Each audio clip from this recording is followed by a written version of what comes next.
Hello everyone welcome back to the channel. आज मु देखेबी ओडिया घरर ये आरिसा पिठा। एक्चुअली आरिसा पिठा जो हुए एटा गोटे दिन आम जो अरुआ चाउल नेबाकू पड़ो। मु नहीं 1 kg अरुआ चाउल आटा को सांगे सांग मु धोईकी टिके ड्राई हेबापी रखी रखिला परे एटा को आम ग्राइंड करवा। ग्राइंड कला परे तापरे आम छाणीबा ये जो स्टेनरटा अच्छे थे छाणीबा। तापरे आमे जो गुड़टा जो नहीं गुड़टा को आम एमती पानी रे चासनी टाइप करवा। तापरे आम को एमती कला परे बहुत ज़्यादा पानी देबेनी।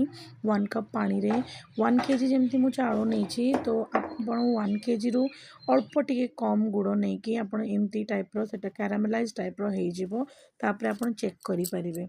तो मु नहीं 1 kg चाउल और 1 kg गुड़ 1 kg गुड़ मु किछिटा गुड़ रखी तापरे एटा ठंडा है पर आम पागटा देखा यहाँ टी कंसिस्टेंट हो ना एबे भी एटा हैनी। धीरे धीरे टिके समय पर पुणी आउ थे आम चेक करवा एटा को टिके टाइट है जाए यहाँ आम चलाउथवा।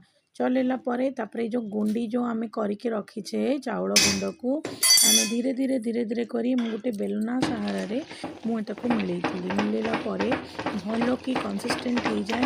आपड़ सबू गुड़े चूना को पकेबेनी जो चूनाटा अच्छी से आपड़ टिके गुड़ काढ़ी रखिए। काढ़ला जाकि आपड़ जी चूना अच्छी धीरे धीरे करी आपड़ जो दरकार हे से ही आप गुड़टा आउ थे दे पारे।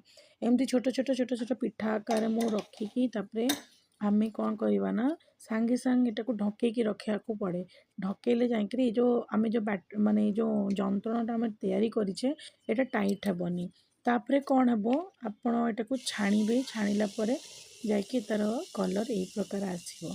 आहरी भल भल रेसिपी मु जानची ओडिया घरर कहानी आपन तो जानते आमर आरिसा पिठाटा गोटे ट्रेडिशनल गोटे पिठा जानवा को हेले सब्सक्राइब निश्चय करंतु।